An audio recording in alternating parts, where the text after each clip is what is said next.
Brooke has a question about a few different things that I'm not sure I can say too much about. There's increase in marketplace copybot accounts, reasoning behind not banning on the first offense, reasoning behind not IP banning, reasoning behind not taking the money back to Linden Lab.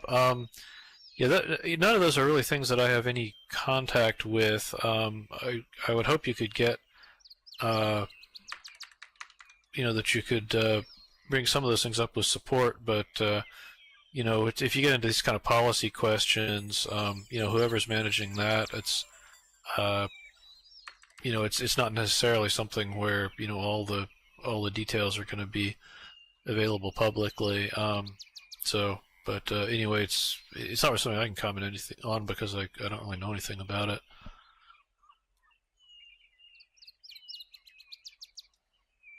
I'm sorry, it's not intended as a copy paste answer. I really don't know anything about it. Do other people see an increase in copybot issues, or is this I know it's been a concern for all along, but I don't know if it's something that's gone up recently.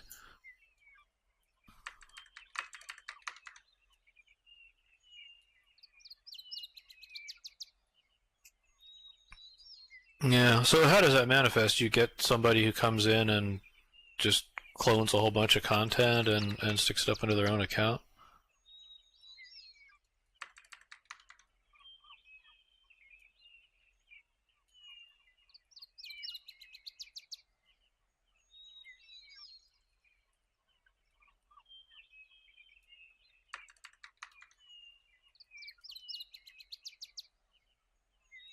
Can you hear me? Yep.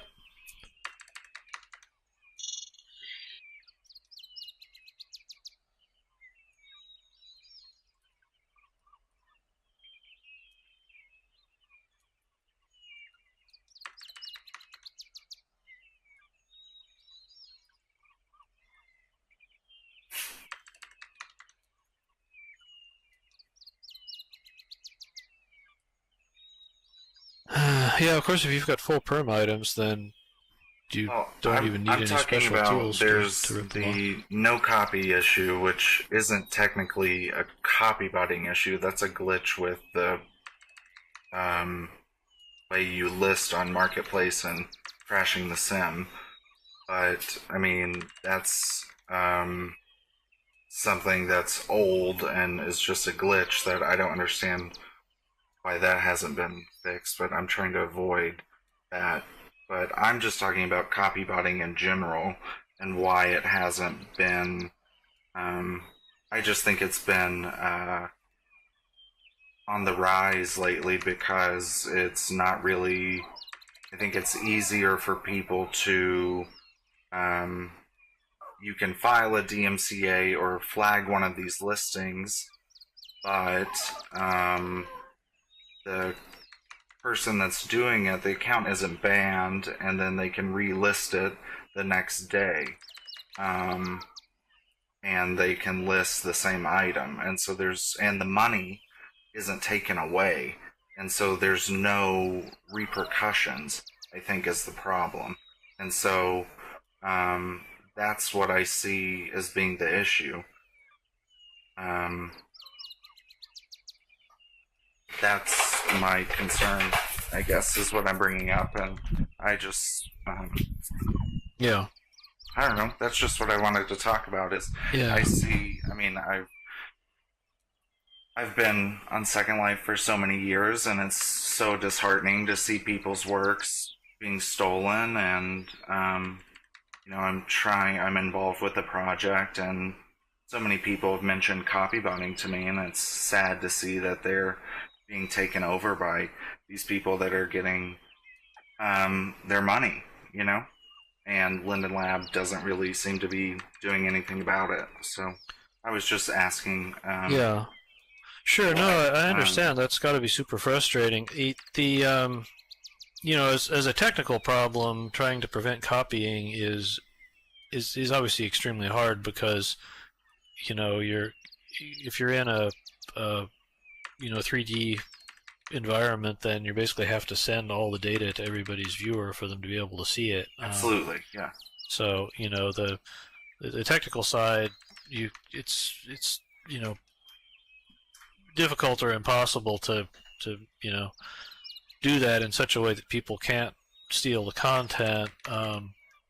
Or at least not without imposing sort of super onerous restrictions, like you do all the rendering on the back end and just send people the screenshots or something like that. But it's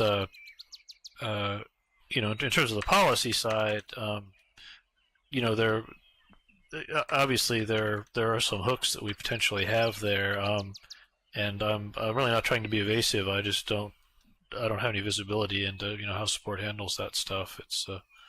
It's completely outside my wheelhouse as a developer. Well, Right. to be fair, Linden Lab has a kind of, damned if you do, damned if you don't type of a thing, Right.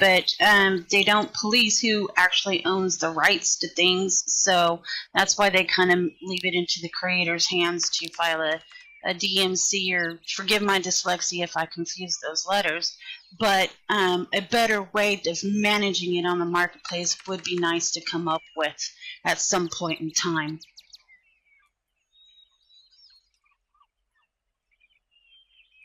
Yeah, I just think it's odd how the accounts aren't banned. I was hearing from quite a few people that it takes up to, I think it's like 6 or 7 times that one account has to have a DMCA filed against them before Linden Lab will actually ban the account.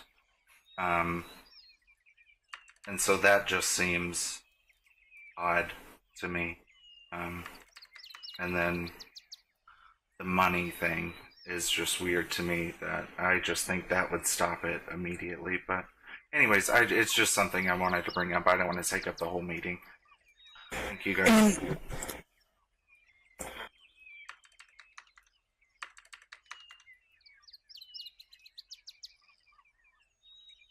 Yeah, of course, you can ban accounts, but it's not hard to make new accounts Exactly. either. So That's one thing that you guys are seem to be like ignoring. They're like, oh well, we can just file a DCMA against it, but there are a lot of shady ass people in this game that will see you make something and they don't like it, and then they'll file the DCMA against you just to get it off the marketplace or to change the market in their favor. If somebody else is selling something else that they have, they'll file the reports against them to get their store shut down. Y'all know what stores I'm talking about. Y'all see it happen. Don't pretend like you don't.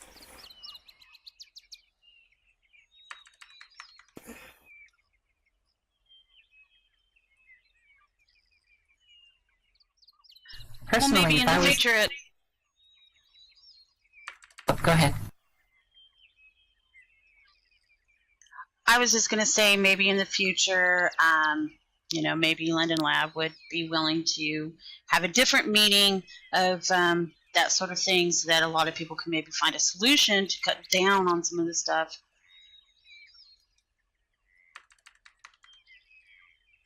Yeah, me personally, I'd rather see like a sting operation where if I was Linden Lab, I would create a whole bunch of copy bots, put them up on the place to download, so that when somebody downloads a viewer that's a copy bot, because there's like maybe 99% Linden Lab Copybot viewers, and you log on with that Copybot viewer, it automatically flags that's a viewer account that logged on with the Copybot viewer, and it gets automatically banned. Hang on a second. I want you guys to understand that there are legitimate uses for Copybot. They're not all the evil, I'm stealing the store, I'm stealing this and stuff, but they can be used as a legitimate creation tool. I make countless videos, and I'm pretty sure how some of you are already throwing shade over there, acting like I'm not noticing it. No, that I teach people how to use Copibots and how to use it to create and not to steal.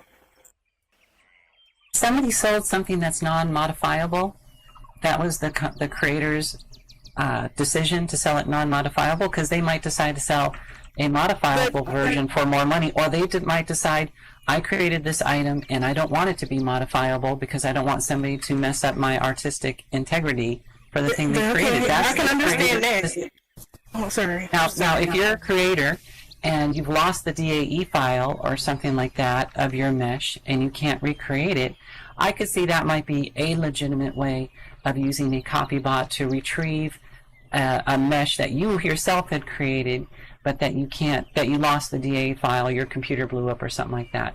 That is one of the few reasons why I think you could use a Copybot for a legitimate purpose. Well, there are other reasons as well. Sometimes you have creators who have just straight up left and they're not supporting it. Then you have your own things when they ask you, can you make a mod for this? Can you help me fix this? I paid for it. It's not working. And the creators don't want to do it when you yourself can fix it. That's another way here. Or if you just want to add your own color to it when the creator is like, oh, well, I'm not going to, here's the item that you paid money for, and I'm not going to change it. But you're like, well, I bought this. I should have the right to change what I want to change on it. You are given. Because when you bought it with those permissions, knowingly that permission was non-modifiable. If you wanted something that's modifiable, you should have bought something that was marked modifiable. Everybody who sells stuff in Second Life, those permissions are made public before you buy it. If you don't want something that is non-modifiable, don't buy it. But then they have the things that are mod, but you can't, the creator may not even know how to do it. So then I'm just saying, there are ways that copybotting can be used to help a person create, and there are ways that it can be used to destroy. And I don't think it's right to punish it all just because of it. Even something simple like building a house and prims, and then being able to convert that prim house into a mesh house with all your textures and your information and stuff like on there, using a Copybot viewer to do that versus having to pay somebody, but you know, 5,000 LinkedIn for it. Export what you create out of You can export that, but you can do that out of Firestorm, and I know that. But when you try to do it with Firestorm, it doesn't allow you to grab all your textures and things like that. Yes, it does. As long as you're the original creator, it does. If you don't need a Copybot viewer to do that. If it's all of the assets for your original creation. If you bought all of the assets and stuff like that, and then you have it, it's good to be able to do it all in one, rather than like, this is full perm, can I still export this? This is like, oh, this is copy, the person made a mistake. Can you change the permissions? Oh, wait, I'm not going to be on Second Life forever. So you can be able to export it. I'm just saying that there are ways you can use a Copybot to create rather than just stealing, what you guys are just like, oh, well, yeah, stealing. It's not. There's a difference between to turn into like a whole thing, but I'm just saying I think it's becoming such an issue that people are they're leaving Second Life or becoming seriously dissuaded from creating content in certain ways. And so I wish that there was a meeting like this that could be dedicated to trying to figure out a way around this. That's all I'm saying. And I understand maybe you're not the right person to talk to about it, Burr, but it would be nice if there was a person that content creators could talk to and find a solution for this. I was just going to say that there is a difference between modifying something for yourself that you bought. It's not going to harm that many people if you're just modifying something that you just bought for yourself and you're not going to redistribute. Okay, that I agree with. That's like a misdemeanor. It's still wrong, but it's a misdemeanor. Selling somebody else's creation or giving somebody else's creation away for free, that's basically a felony, in my opinion. So there are different levels of how bad is a Copybot. And that was the original concern that was raised, was people putting copies in the marketplace, right? Yeah, I mean, don't get me wrong. I agree with what you said, that if you bought it, you should be able to modify it for yourself. I don't agree with, copybotting it, modding it for this one avatar, then selling it from there because you're taking it from that seller. So I'm not totally evil, Well, I'm not saying you should be able to modify anything that you bought. I was saying that it's a lesser of two evils as far as it's like a misdemeanor versus it's still illegal versus a felony, which is actually selling or redistributing somebody else's hard work that they put into it. Okay, well, this really isn't the meeting for this topic. I certainly understand why people are concerned. The only aspect of this that really has to do with content creation as such is, I think, the questions about, are there alternatives to people having to sell things full perm, and if they, if they're able to distribute things non-full perm, that at least puts, one obstacle in the way of copying it. Although obviously it doesn't prevent it. But we're about out of time anyway. But if there are any other questions on other topics, we might have time for like one more.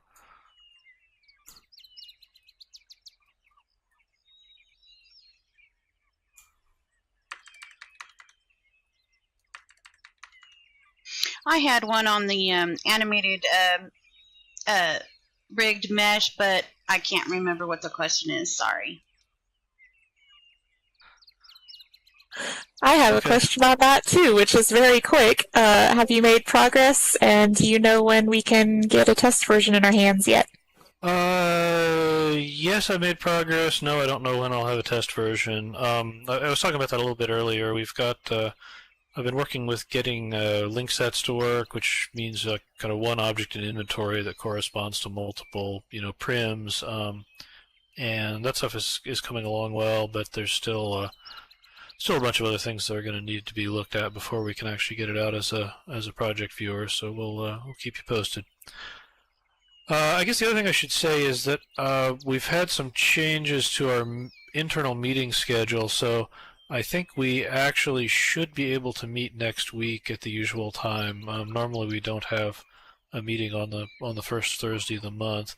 So I will update the calendar on the wiki for that, and if anybody is free to swing by next week, we can chat then.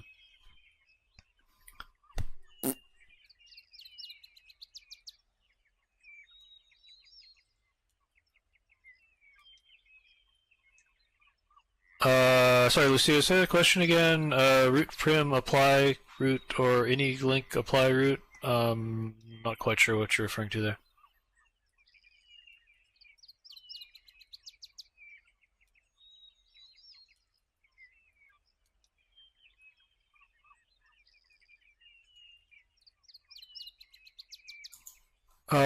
Yes, I mean the idea is that you've got a single skeleton that's associated with the applying the skeleton. Oh, is it UI or script? That is there's a UI element to basically check a box to say, okay, make this thing animatable. So it's a persistent property of the object. And then once something is animatable, then there's a skeleton that's basically associated with the root prim, and any rigged children of that prim will also be animated by the same skeleton.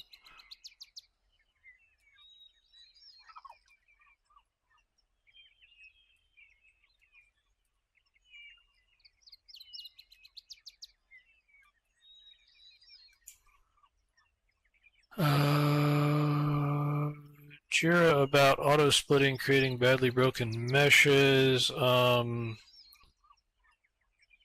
triangle counts on a single material or face. Is this changed recently?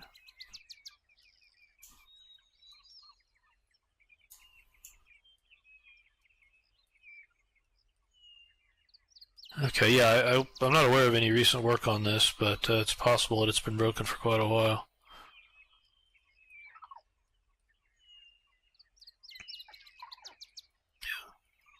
Okay, I'll take a look at that. Thanks.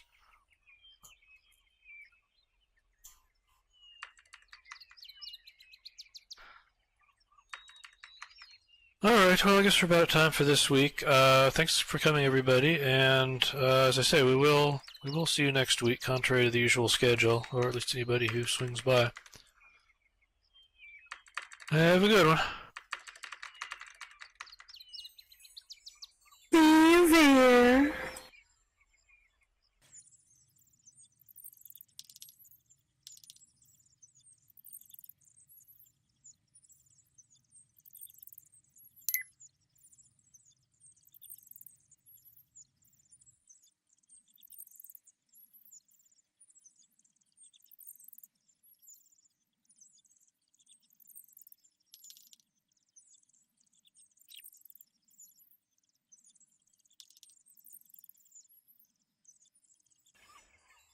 I've seen that, Zuby, and I know it doesn't mean anything, but I am sorry that that happened to you.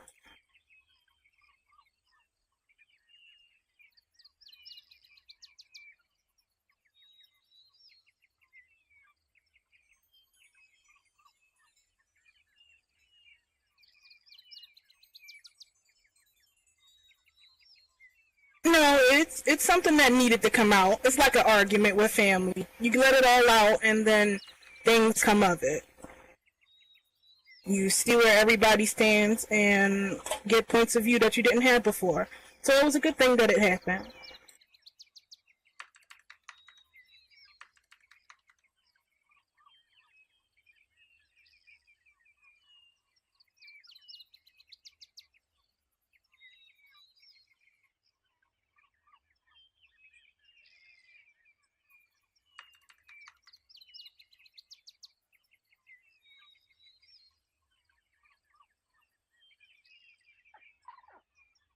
But there's really no way to police it. I mean, even if you do register all of it.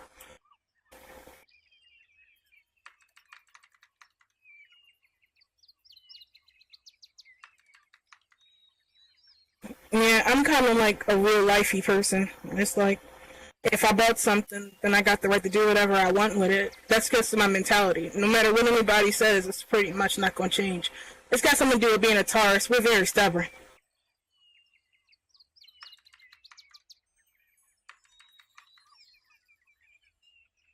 So don't even waste your text on that.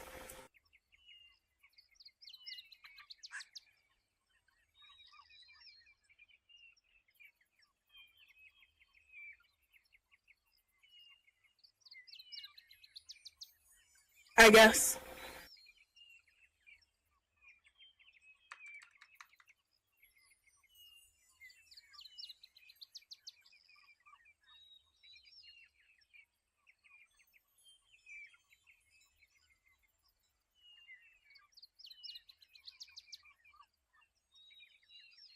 That's kind of the quiz.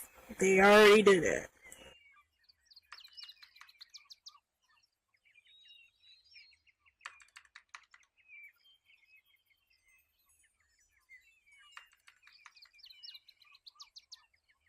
But, you know, you just gotta realize that it's the internet. It's life in general. Even if you put anything out there, somebody's gonna either buy it and then do what they want with it, or steal it and do whatever they want with it. You can put all the protection copy things in there you want. If anybody wants it, it's gonna do it. It's not right. It may not be right, but that's just the way life is. And the sooner you accept it, the less headaches you'll have.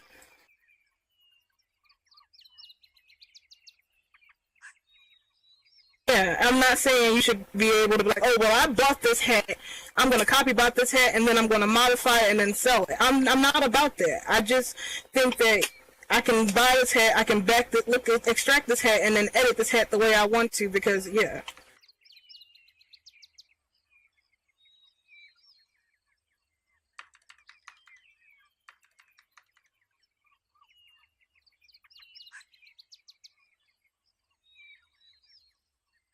Exactly. Things are way too easy to even just bother about it. It is verified because you have to have a PayPal or a credit card that has your bank information or stuff like that on there. So they have people's information on there. It's why bother, dude?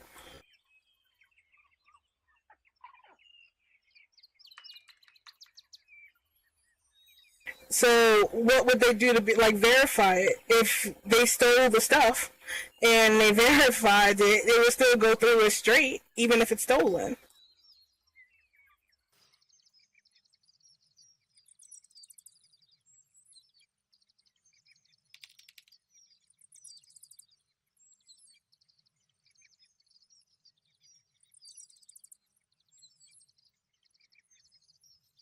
Exactly.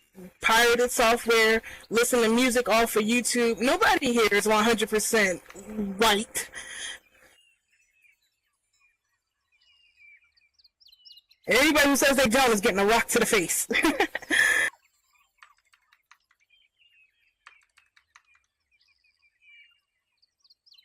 Now, I can tell you I don't know who or when that happened, but from a goon, dark side perspective, money isn't something that people go into there and do. Nobody touches the money.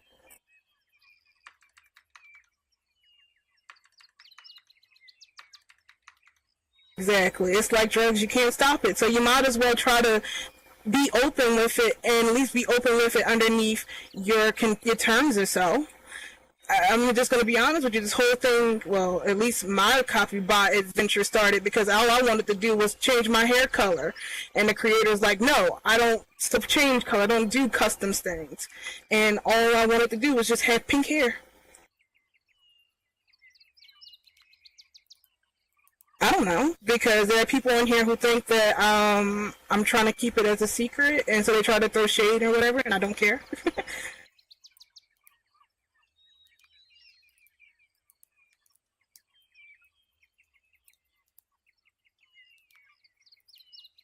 I can tell you that a majority of the people who actually use the Copybot things are just using it to fix their own things. No, a good chunk of them don't resell. I mean, there are still people who resell it, but that's just them. But the people who I've taught are just doing it so they can make clothes fit their avatars or their hair fit.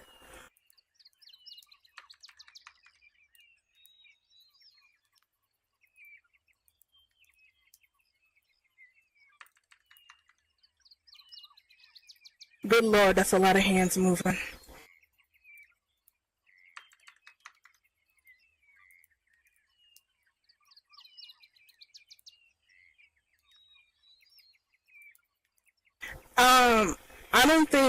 I think the only people who sell their Copybot viewers is King Goon, and no one else really. Copybots are for the most part free.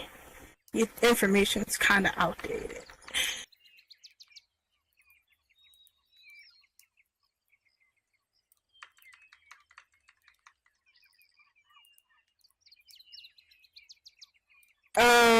Because I used to be a goon. A lot of them don't have malicious code in it like it used to because nobody wants their reputation fucked up like that.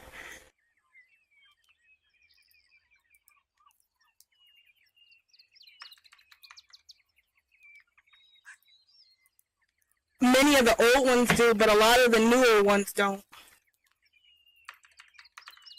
Like, if you're thinking this has a back door in it, they're going to steal my things, then a lot of them don't. That's why they are open source, to show people that their stuff is legit. Because after the big backdoor stuff that happened, everybody's like, scare cats. So nobody wants to risk their reputation being fully by making a backdoor.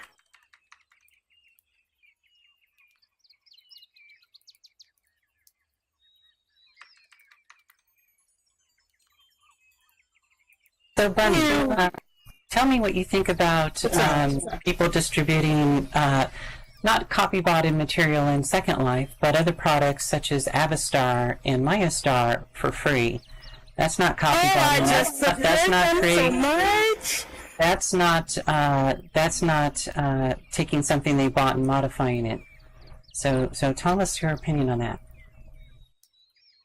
I see what you're trying to do there. You can just straight up ask me. You don't have to try to play coy.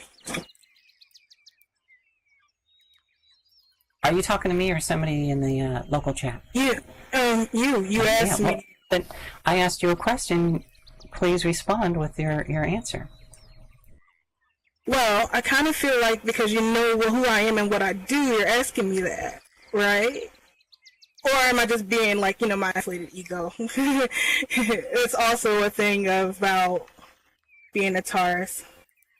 No. You're talking about the Copybot stuff that, it's that a lot of people using Copybot are modifying things they've already bought. So that the original content creator, was paid for the original thing.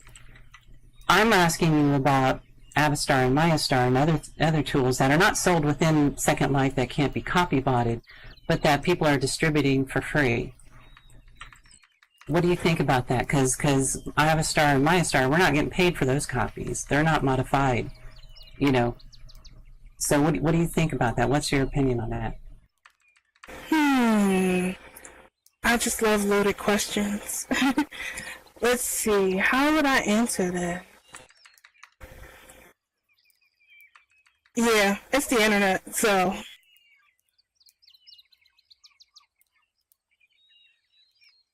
Well, I mean, you seem, positive of, people buying stuff in Second Life. They're paying for an object, and then they're just modifying it with Copybot. So that to me, like I said, if it's against the terms, person may have made something non-modifiable. I don't necessarily think you have the right to modify it, but like I said, it's a misdemeanor. It's not going to really hurt anybody. I'm not really super against it, modifying something that you've bought if you're not redistributing it to other people. So that part I can see, and don't really have a huge problem with it. But the part I want to get your opinion on is the stuff that people do distribute for free, that they're not buying, and they're giving it to other people. What's your opinion on that? It's not, Well, I guess I would. Well, if it's not to, I'll answer it. It's there. People give it out. People are going to download it. Whether they got it from me, or they got it off a website, or they just downloaded it from a friend, they're going to do so. Now, with me and Avastar, because, guys, I'm pretty sure you know what I do, I tried to make a balance with that. I said if anybody downloaded it from me, or they got it from me, then they need to support Gaia as well, and then give her donations from one object. I had a whole video on that, had a whole Operation Planeteer, where people are donating money that they get from their object, what they did it.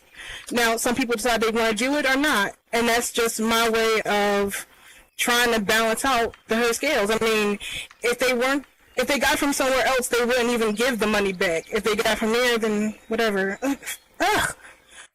I should just type this. It's easier to type than to talk. I know, and that may not seem like a lot of money to some people, but to others it will. And I know a lot of them are like, if I can just get it now and create and generate money, then I'll pay it back. Those are the kind of people who really watch and follow along with me. Well, it's shitty to you, but hey, it works. It works for me. do you think that's a nice thing to try to get people to give back to the original creator of Avastar for something that they're making money with? That's awesome. That's awesome of you to promote. So that part, I applaud you for that. But I also think, even when I use it, I don't do the latest version. I know it's not like, oh wow, you're still doing this, but at least they still gotta buy it to get all the new features. And if it wasn't, I'm sorry. I don't understand. I'm sorry. Yeah, I know, and I had this conversation with Gaia, so I don't really need to hear it again from a bunch of people. Not my software to do it with, but yeah, I'm sorry. It's not my software to do it with, but at the same time, I'm trying to at least help. There are people who are going to steal it anyway, so at least this way she gets money back from it.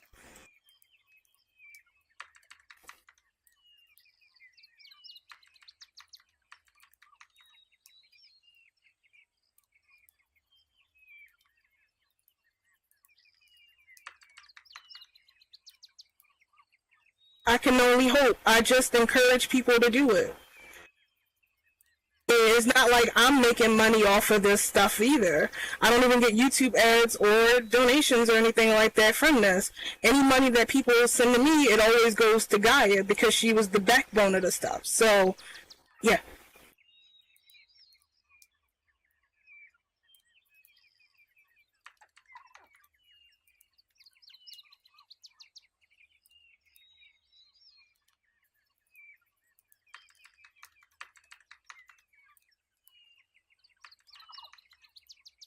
If they don't download it from me, they're getting it from somewhere else. So I'm making them money, but they're losing the same amount anyway.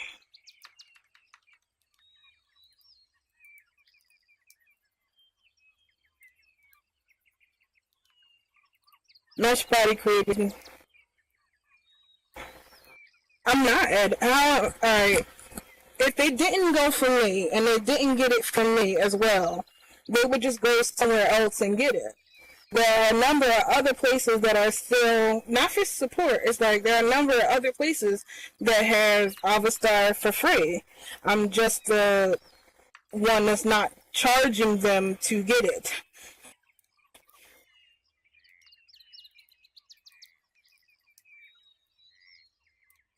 I know, right? It's great. Me personally, how I feel about pirated software is if somebody is really, really poor and they need a software to make some money to get on their feet because they're really super broke, they're really super poor, I can understand that. I can also understand if there's a program that doesn't have a demo version and somebody really wants to try it out first before they buy it, of trying a pirated software version of it. And if they do like it, hopefully they would then purchase it. So, you know, I'm not a total hard ass when it comes to pirated. I wish somebody would contact me first if they were really super poor and they say, I am just totally broke. I can't afford it. Do you mind? Could I have a copy? I might give them an older copy. Say, here, yeah, try an older copy and make some money. And then when you've got the money, go ahead and buy it. You know, I would much rather do that. But a good chunk of the time they update anyway. Huh? Like I see a lot of times they download the one that I use just to learn how to do it, and then they buy it in the end. A lot of times people who started out are like, hey, help me out with this, I'm using the same thing you are. And then they come back like, well, now I'm on this one, and I'm using this one, I just bought this. So they start out as trying, and then they get it in the end. I don't know. That's just how it is. Thanks for...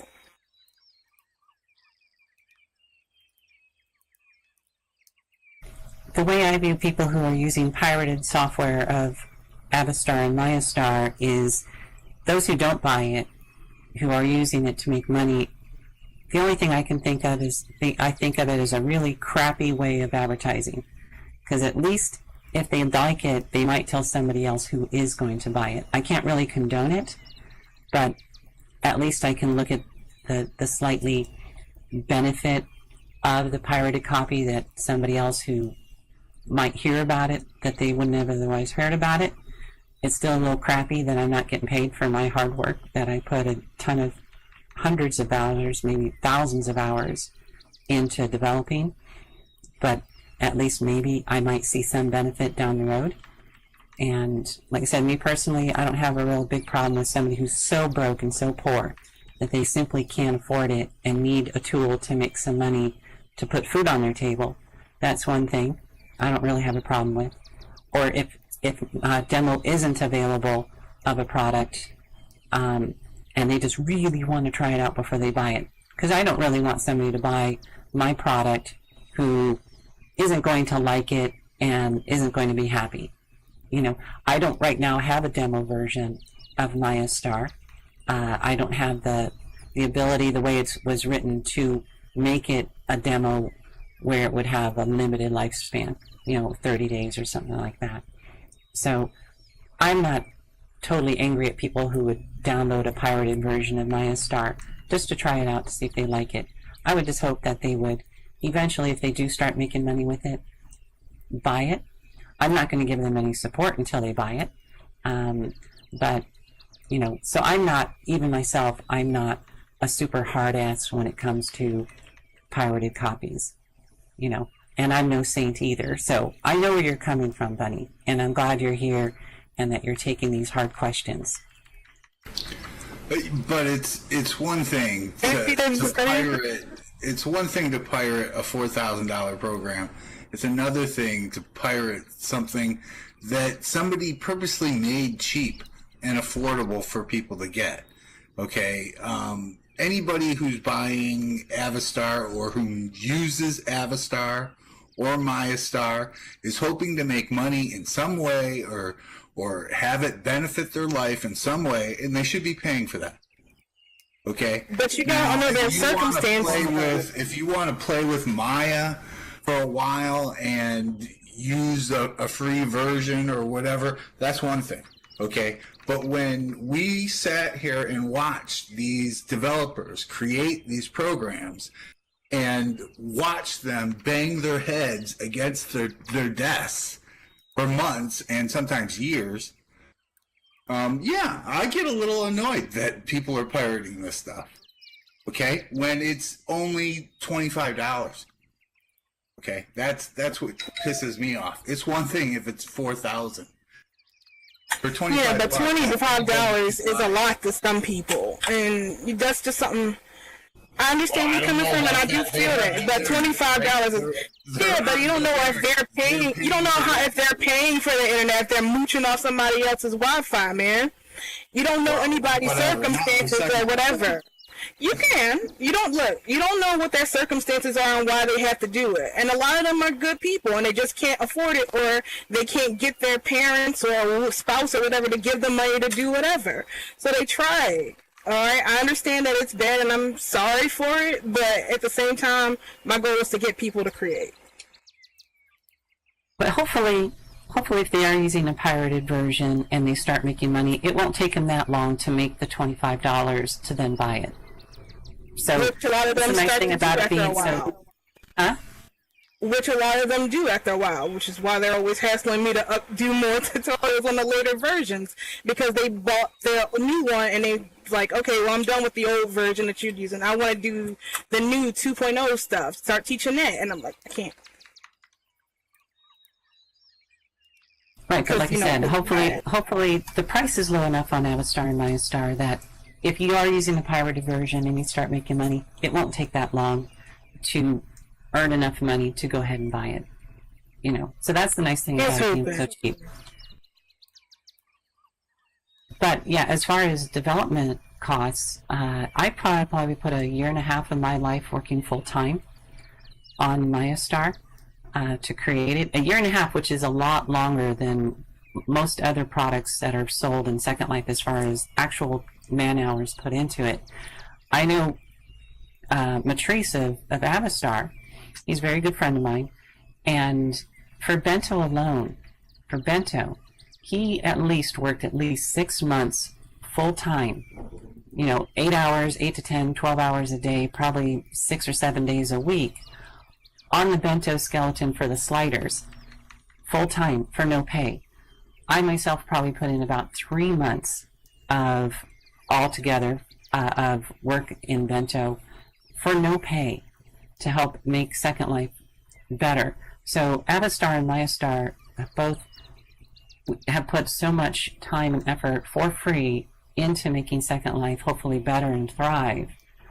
You know, and we're charging so little for the amount of work that we've actually put into it that I hope anybody who's using a pirated version and making money at some point, hopefully when they make their first $25 or their second $25, buys them, you know.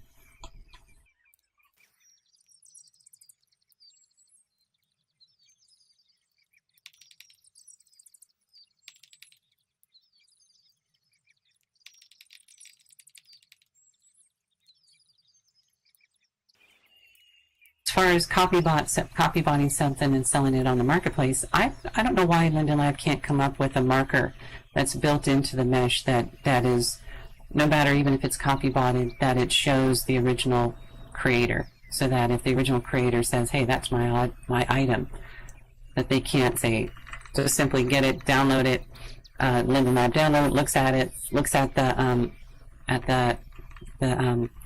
item and says, oh yeah, that's theirs, and then ban them.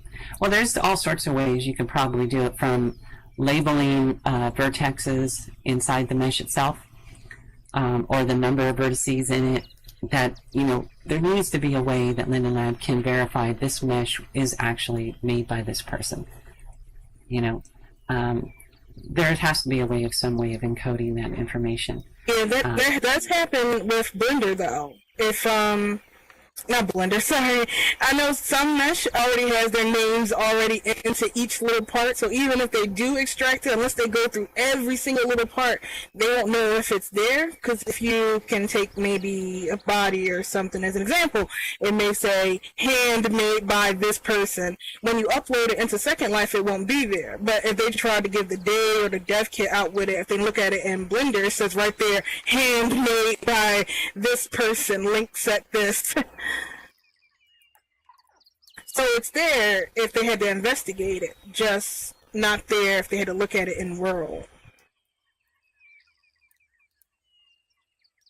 Right. Like I said, there has to be a way. Watermark type thing, like when you upload, Kathy? Yeah, like it could be a series of invisible single vertices, that are actually invisible, that are located in certain positions, some sort of code that is basically inputted into every mesh that's uploaded with the original content creators, some sort of ID, so that a copybot usually just copybots it, I'm assuming, and then uploads it to Second Life again, but that those vertices would already automatically still be there. So, I mean, there has to be a way. It's just a matter of, I think Linden Lab might be being a little bit lazy on trying to figure out how to create something, a marker that is not very easily detectable by opening it up in a and of course they'd have to keep this information secret, so that it's harder for people to find. But I mean, there has to be a way of being able to mark these meshes somehow with the original uploader's information, so that if it is turned around and sold on the marketplace, and the original content creator says, hey, that's mine, they can just simply buy it from the marketplace, look at it, oh yeah, it's theirs, you're banned, you're out of here.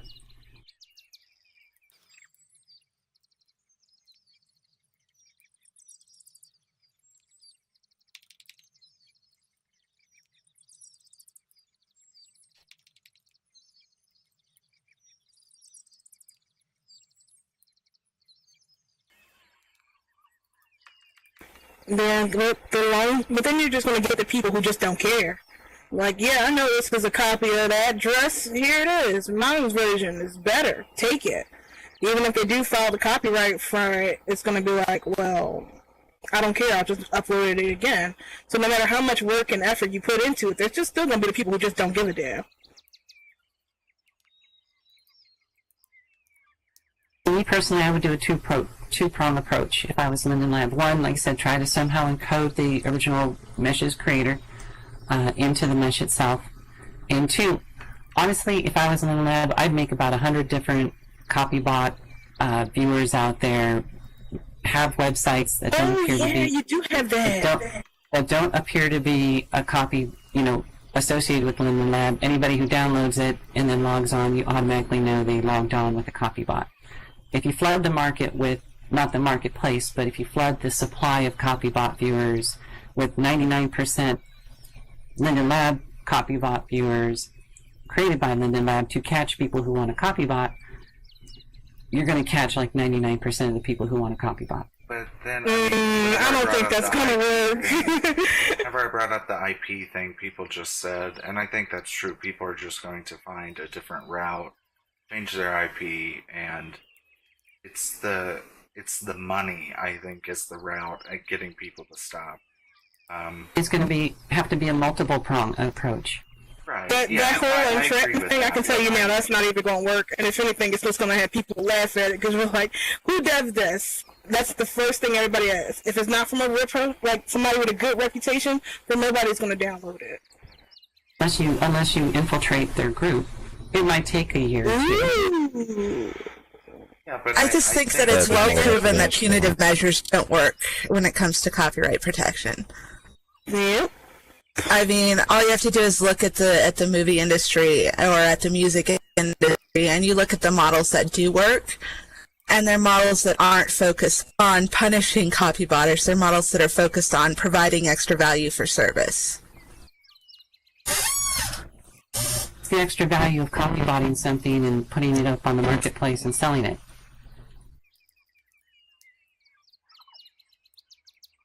There is none. I I think we need to look at how we can apply those models to SL, and go more that route than how can we stop people from doing it, because you can't stop it.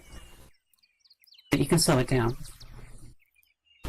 I'm not saying stopping it. I'm saying I think it would slow it down tremendously if you don't allow people to keep their money, is what I'm saying. Because I don't know if you can compare it completely to just sharing music like Kazaa, because you weren't getting paid to do that. I mean,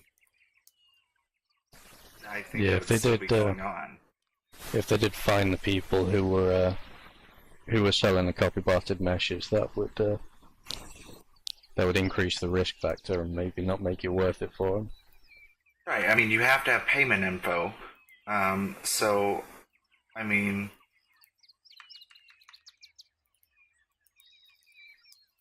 I'm not totally against what they were talking about earlier about adding value. I mean, there's certain things, yeah, you can copybot this, you can copybot that, but you can't copybot the whole thing. You know, like this cat, for instance. You know, somebody could copybot the cat, they could copybot the animations, they could copybot the whatever, okay, but it still wouldn't end up being the end product cat, you know, with that. We'll take that challenge. Oh, I guarantee it. I guarantee it. okay, but It would be let's exactly talk the way it about- is in the world. I, for example, do powder pack. So all of the brands that I work with work with appliers. Everything they do is texture based. It's not mesh based. So all of that is required is stealing textures. It's not modeling or anything like that. So, I mean, to sell that on the marketplace, you put UUIDs in a note card. So, I mean, I understand what you're saying regarding, you know, recreating a model, animating it, all of that is a little bit more difficult, or a lot more difficult. But, I mean, for somebody to relist a skin, or I'm trying to think of what else is easily copybotted.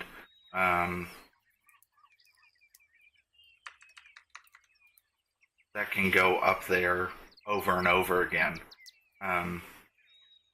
Skins and appliers can go back quickly on the marketplace without Yeah, I know.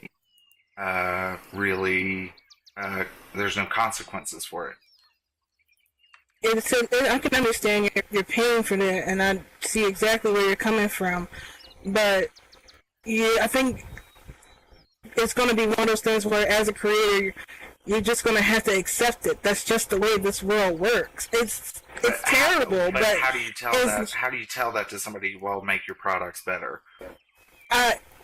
That's just the way it is. Now wait a minute though. Okay, if you're gonna say that's just the way it is, okay, the way it is how we got here. Okay, the way we got here is people paying for things. That's the only reason I'm here. That's the only reason anybody's here. Now, if you think that the world is going to be taken over by these people who want all free stuff, and we all need to just sit here and accept that our stuff's going to be stolen, well, then you won't have all this stuff anymore. Okay? If people don't want to pay, the stuff won't exist. Then the people who None of need us it will will be suffer here just anymore. as much. That's the thing. You got to think about what do you want more? People are going to steal your stuff regardless. And you got to make your money while you can make it, and if it's gone, it's gone. That's it. Just make the next thing. I know that's a sad thing to say, but that's pretty much how the cookie crumbles. That's the major disadvantage with the internet. If someone tries to steal your shit in real life, you can just whack them with a stick. Can't Yeah. whacking people with sticks over the internet. Exactly. It's the internet. Not Once you yet. start putting stuff on the internet, you're pretty much Yeah, giving not it yet. away. As You soon- might as well as soon just as you grab can the let money them while you stick everything can, in. and then Fun. chalk it up as a loss when it's Seen gone. Make that, the And also, can I have a copy of that stick? I want to get wet. Well, I want to whack people. The reason why I a must place like analyze Second it. Life, the reason why a place like Second Life works is there's enough people here that don't want to steal and that want to pay the creators for what they did, because they understand that if their favorite creators make all this money, they're going to make more products or better products or whatever. And enough people understand that a place like Second Life exists and can function and make a profit, as well as the people inside of it. So that's not the world, the people who think, oh, well, everybody copybots and whatever. If everybody did, this world wouldn't exist. Is that eFace Stabber open source, or do you have to pay for it? And does it fit the kimono? So things can change. There are great models for open source. Blender is a prime example for that. Okay? But not every model can work that way. I guess that the reason I came here today was I just don't, things have just changed so much, I feel like, over the years with Second Life, and now, especially with Mesh, it just seems like Mesh is much more, like, I'm looking at this cat, and, there's all these mesh bodies now, and mesh heads, and everything is mesh. And so, yes, it's more difficult for that to be, it takes more time for that to be copybotted. But for skins, and appliers, that type of stuff that I'm in, it's simple because it's UUIDs. And so I want doubt to know. It takes long to copybot a mesh. So Well, no, you're still it's just intercepting assets from. Right, from but I'm the, saying, thing. okay, rigging, or I'm talking about putting it all together like an avatar, like he has, if it has animations, and if it has a HUD, if you want a full working product, if you want the whole experience. But the reason I just want to know if we can get something together from Linden Lab to see if something is ever going to change, or if this is just the way Second Life is going to be from now on. This is how it's going to be. Well, you seem to think that way, but everybody else I have been talking to seems to be frustrated. And I think the consensus is that there's enough people that are frustrated that we can make, or at least ask for, some type of change to the way Marketplace works, or figure out what can be done. Yeah, I think the way to go is to gate selling on the marketplace. So you can only sell on the marketplace if you've met certain conditions. Because then people can copybot all they want, but if they don't meet the conditions, they can't profit off it. So it's not stepping on anyone else's business. So it's kind of a non-issue. Yeah, I would, if I were part of a group of people wanting to do something about this, that's what I would go after. Who can sell on the marketplace? Who can have rights to even upload anything? Right. Or who can cash out the money that they just profited? If only they do that now. They do that now, you fools. I know what you're saying. They already verify. You can't even create a store on the marketplace unless you had a Linden X transaction. You're verified with a verified PayPal or some sort of money source. Well, it wouldn't have to be something like that. It would just have to be there would just have to be some additional requirement. Nothing that would actually turn away someone who does actually want to create and sell stuff. But enough that it would turn away people who are just going to copy and rip stuff. I say you should only be able to sell on the marketplace if you own land in Second Life. Oh no, that would suck. Yeah, that was... Yeah, I have absolutely do you no work for intention of Living opening Lab or one, something? I'm like, does it have How to be about a DNA mainland sample? land? Yeah. It has to be mainland, I'm sure. But I also think that Linden Labs should have a lot more land products, even one just for creators. Like sandboxes? Ancient. Something like that. They have all this wasted mainland. Why don't they use it and do something with it?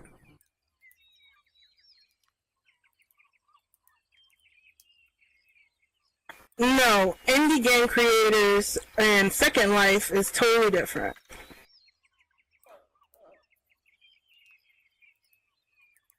Yeah, they do have sandboxes for free. There was a big argument about that in the creation groups when they found out they were premium sandboxes. Like, why are they premiums?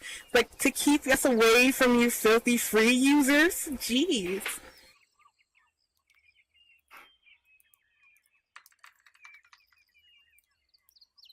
Yeah, they're nice though. They're quiet and huge.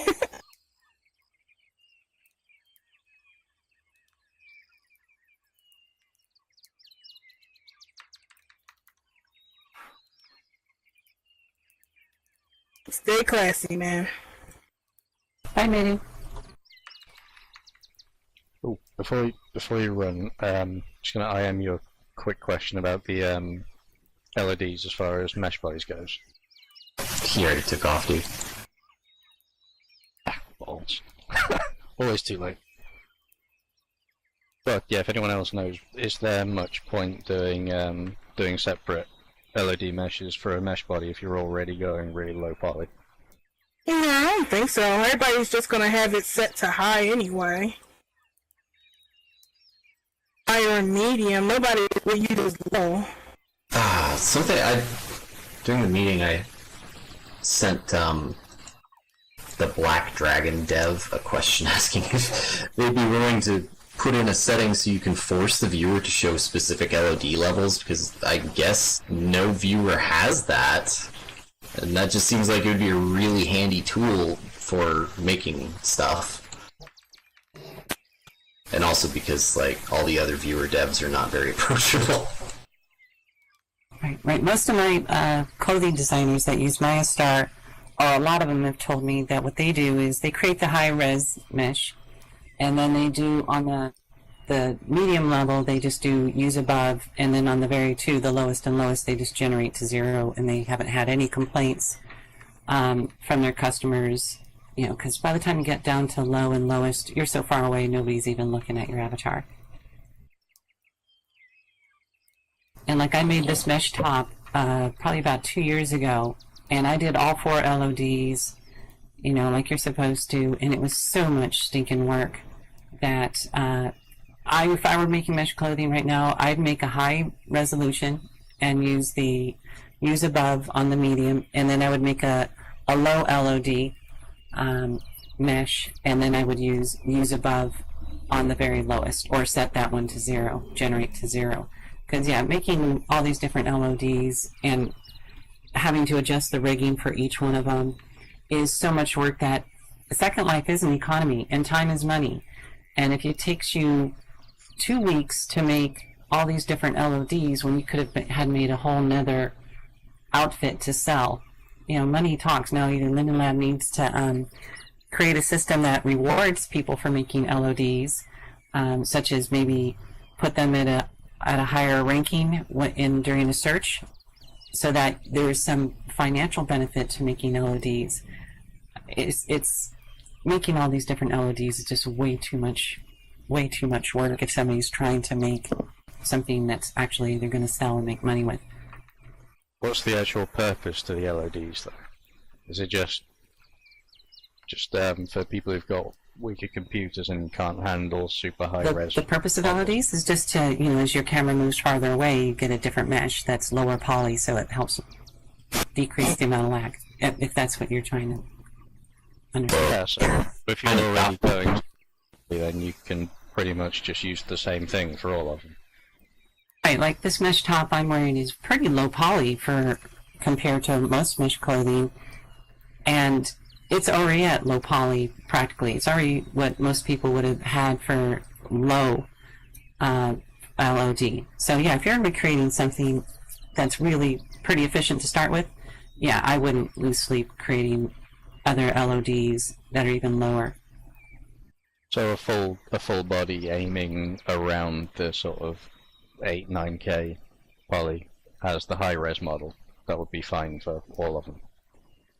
Yeah, in my opinion, yeah, I've dealt a lot. Obviously, I've dealt a lot with many mesh body designers, and the vast majority of mesh bodies out there are so high poly that yeah, in a 9000K mesh body, that's extremely low number of vertices. Yeah, I wouldn't bother making the other LODs.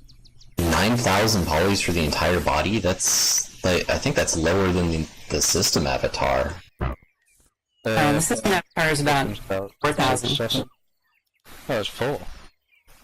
Yeah, Depends on what you're counting. If you're counting just the head, the upper body, and legs, I think it's about 4,000. I can check real quick.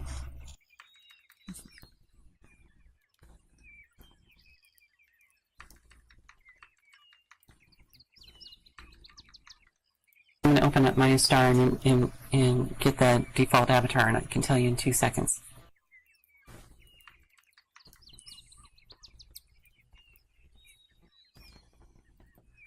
I mean, the biggest purpose for LODs is for when you're looking at like a wider shot. You don't want the computer to have to render every single piece of detail on every single person's piece of clothing when it's not even in the shot. When it's not even in your camera view. And then the second one is, of course, for structures. Because you don't need to have, all the little details in there when it's farther away.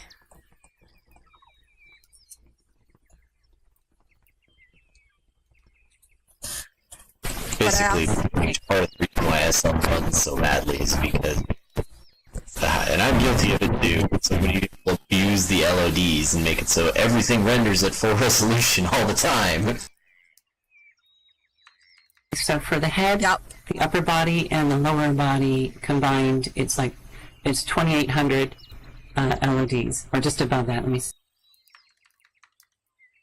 2,826 vertices, as far as the mesh body is concerned.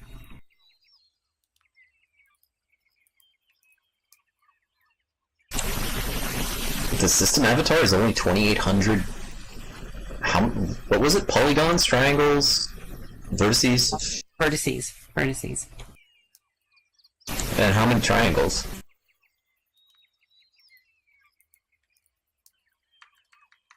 5,500 or 5,532.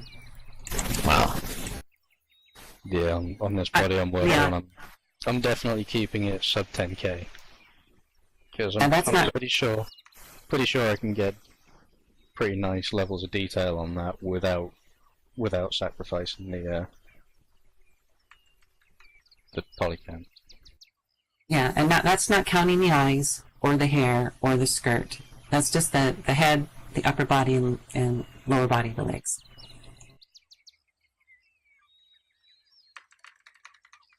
If you know what you're doing, you can make things pretty low poly that still look like they're high res. It just depends on where you put the edge loops and how you have the edge flow of the edge loops.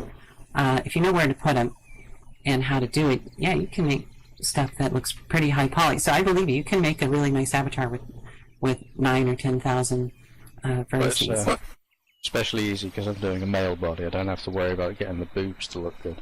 Most of the male body is just different big squares. But are you going to do abs? A nice six-pack? The abs will be done with normals. I don't need a separate box for each one. Oh, okay. Wait, is that a thing with male avatars? Do their pecs flex? I do actually want to put a peck bounce animation on my avatar. You have to, after all the stress that's on us girls, to have the perfect bounce. Those men better flex. They've already added the needed bones for the boob bounce, so I could just borrow those for. No, you don't even need to do that. The belly bone is a physics bone. Well, I don't want them jiggling around all over the place. They're muscle boobs, not flabby man boobs. Then tell your customers not to use a physics layer that has belly jiggle. No, I'll just do a separate. I'll do a different one for that. I'll do the jelly belly male body that has all of the jiggle physics. But the gym bro just have one of the idols, or just sort of bounce his pecs around a bit.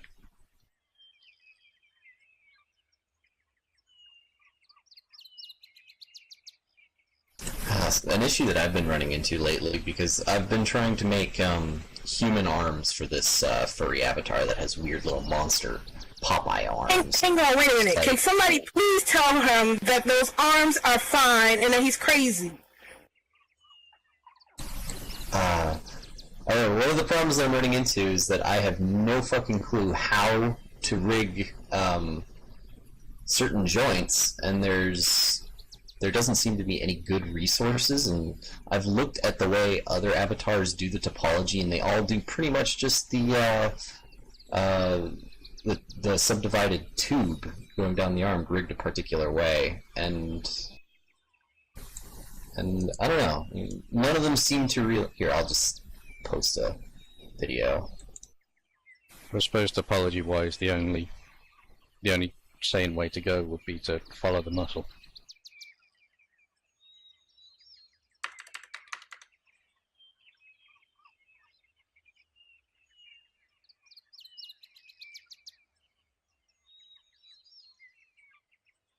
Right, that's what I meant by good edge flow.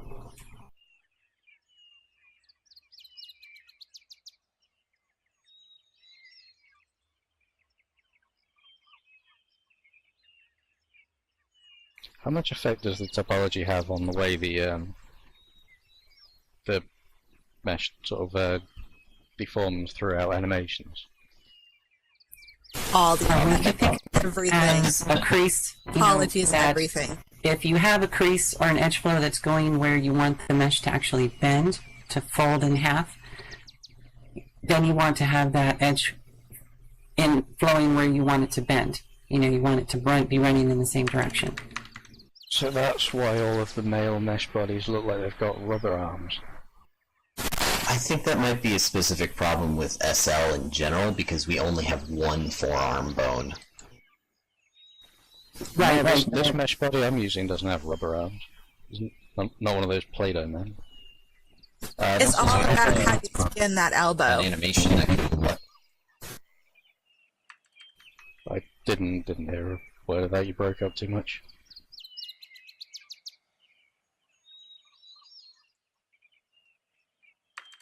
Sorry, turn off my ceiling fan. Do you have an animation you can play that flexes the forearms and turns the wrists around? I don't. I've only got the AO that came with this.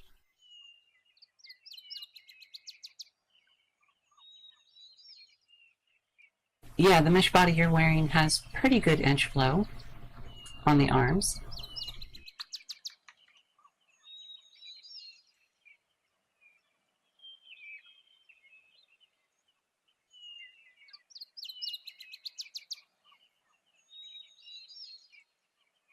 So one of the things that I'm trying to account for when I'm making this arm is that a lot of animations that people use these days do all of the wrist twisting at the elbow. So I'm trying to figure out how to make this elbow so that it still looks decent when flexed like this. And I didn't mean to shout that.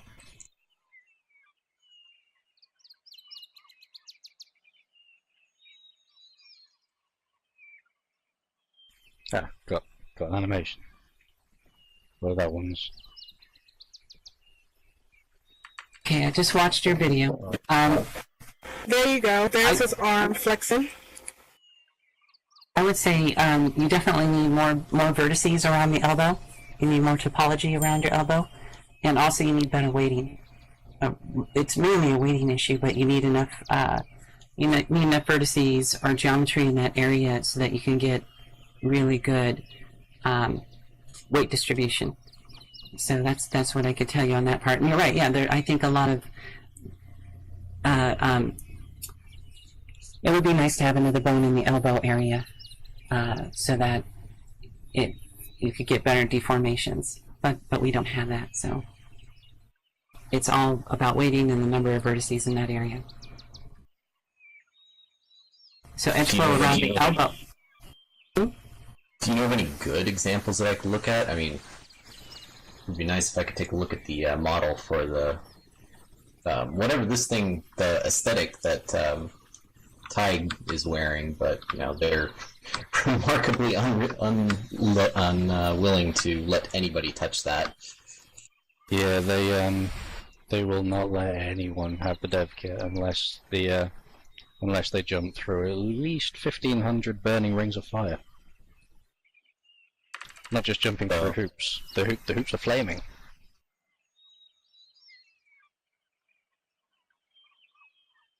On the outside of the elbows, you'd want sort of like a bullseye pattern for the edge loops. You know, that would be the point of the elbow on the outside. On the inside of the elbow, you'd want like if you look at your own arm, you have a little crease in your own human arm, right where it bends. That's the edge flow of the inner arm. And so, yeah, you need enough geometry in that part, and you need to rig it, weight it. And that's the tricky part. What program are you using to rig your stuff? Blender. Okay, yeah. Unfortunately, I don't know Blender well enough. There's a number of good plugins for Maya. NG Skinning Tools, I think it's called. That's I haven't actually tried it yet. Is pretty good. It's you've got a weighting issue and not enough vertices around the elbow area. And it needs to be in a better edge flow, especially on the back of the elbow. I don't know anything that I can point to as an example right off the bat.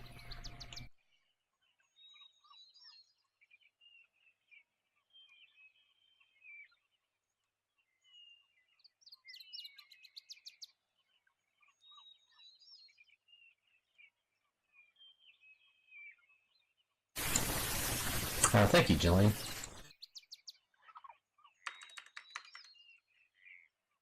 Yeah, that has a lot of good overviews of just topology and how you can use that along with your weighting.